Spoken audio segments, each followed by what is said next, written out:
I just thought I'd do a little chit chat about my new hair growth. Well, basically not my new hair growth, my hair that's been growing since I had it cut in November. So remember in November I had it cut, recut, then recut it myself. Well, this is November, December, January, February, March, April. This is 5 months of growth. This was the really, really bad bit, but as you can see now it's finally grown down to how I like it. I've cut it once myself to get it into the bob shape, so I had a really short layer of bit in there if you want to look back at my videos. And then, so I've got a mirror here, I can have a look at it. So I had this short choppy bit here, then a long bit. It was all completely wrong. So I persevered and grew it. But I tell you what, when I just cut that side bit all the way around, it was really quite short. It was probably like up to there, and it was just really quite short, but it was acceptable because it looked like a bob again. And from the side profile, it was just horrible. So it had to come off. So now this has been, 5 months of growth. Now what you can see here is this is my fringe that I've grown up. Remember, I'm always trying to grow my fringe out. This time I really am. So I think on one of my videos, I've got to tell you something before about my fringe. I did a video, 60-second video on cutting a side swept fringe, and it's actually just hit 100,000 views. I can't believe it. I was like, wow, because you don't really look back. Well, I don't look back at my old videos. And then I saw that, well, I'd like it to have gone viral, but it hadn't. But it was just 100,000 views on a side swept fringe. And I'll try and find a link and I'll let you know what it was. But what I've been doing, I've still been trying to grow it out, my fringe out. It's never been as long as this. And I literally, what I normally do, which is what I did on the video, I section it off to find where I'm growing the fringe out.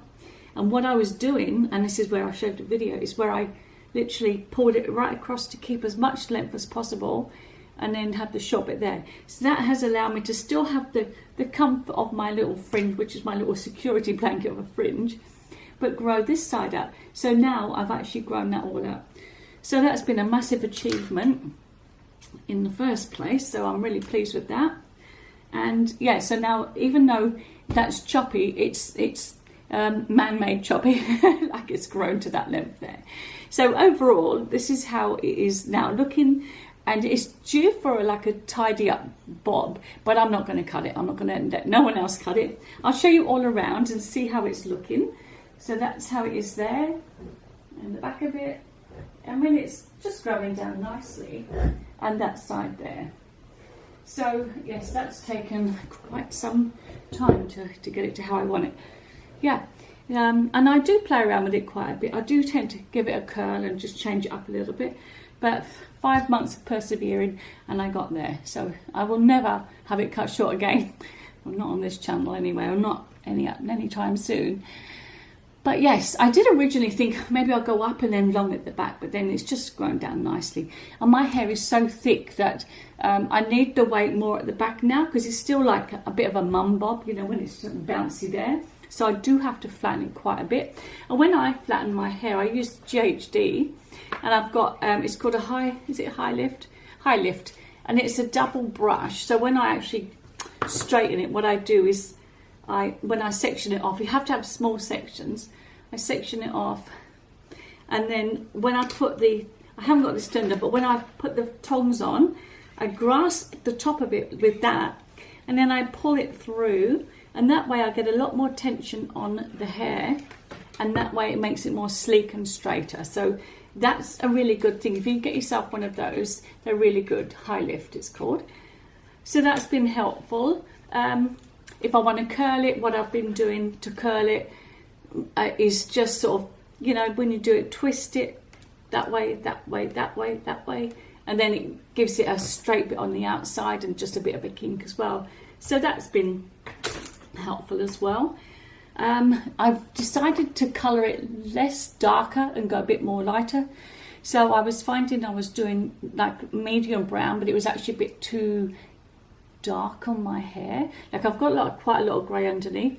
So then I chose light brown, and it's just perfect because the ends of it are quite light. So I just used a light brown. It's called Nice and Easy, and by Clairol, and that's just what I do. It takes about 20 minutes to put in, and when I put the colour in. I do the T section first, and then I just section way through. But like I said, I'm an ex-hairdresser, so I kind of know what I'm doing in a way to do it properly.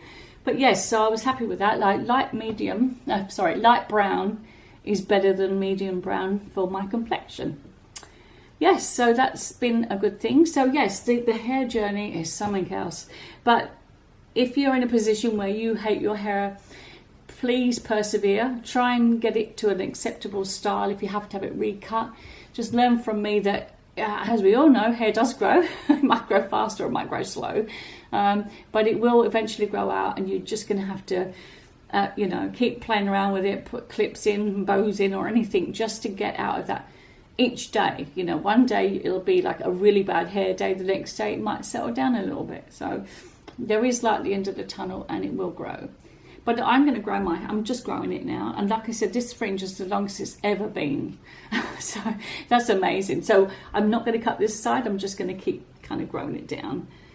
Yeah, so that's my hair journey. I hate the word journey, when people say, oh, it's my makeup journey, my weight loss journey, my whatever journey. Anyway, it's just an opinion. What else could I talk about? I've got some new lipsticks. I got this one yesterday from Revolution. It's just a little silver one. It's got a little bit of sparkle through it. It's actually quite pretty. Yeah. I think it might stain your lips a little bit, so that's good. Stays on a bit longer. I've told you I brought the NARS Complexion Foundation. If I haven't, I brought this, and I absolutely love that one. I use that every day. I picked up from the thrift store again. It's called Exfoliate by Paula's Choice. I don't really know much about that. When I put it on, it's just like a liquid. And I put it on with a little makeup sponge thing. It's almost like a micellar water, as it goes on. So I don't know if I'm using it right or not. It was $6, and I think they sell for about $39 or something. So that was good. What else have I got? I brought this little eyeliner yesterday. It's just from Australis in Australia. It said midnight, and I thought it was blue, but it's actually black. So it's one of those retractable ones. So I've got that on today, so if you can see it. It's quite a nice one. It's good for tight lining. So I got that one yesterday. I just got some cheap Nivea face cream, Q10 anti-wrinkle 30, what do they call it? 30 SPF 30. I think it's fine. It's a nice little one, and I've got one at night. I just used it all up now. Now I'm using anything I've got leftovers. At the moment, I've got Sukin Restorative Night Cream. Been using that one. In fact, I've got a whole bunch in front of me. I just keep trying them out. I've been using, every now and then I put Jolique on in the daytime as well. That gives a nice little smooth, it's sort of, I don't know, it's just like a moisturizer thing as well. What else have I been using? What I am going to buy? I'm saving up off eBay. I'm buying and selling stuff, and I'm going to buy BK beauty brushes. I can't wait. I want to buy the Angie Hot and Flashy set, the grey ones that she sells. So 7-piece set. That's what I've set my heart on.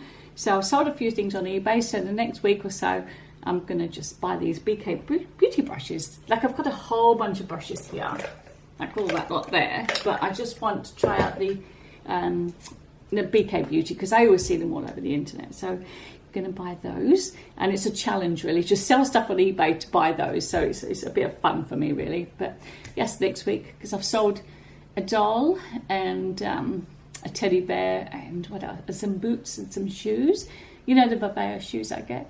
Well, I buy them to sell them, so I've sort of made about $250 so far in the last few weeks, I think.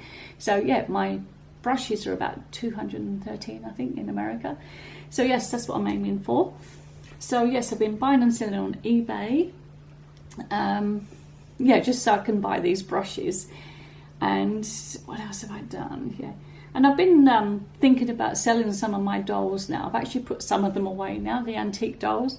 So I'm thinking I might just sell some of them off now, because I'm shifting into probably more, I don't know, more contemporary house. So I probably won't do much of the doll videos at the moment, because I'm sort of leading away towards probably selling quite a few of them. Plus I think at 60 I'm probably too old to have dolls. Haha.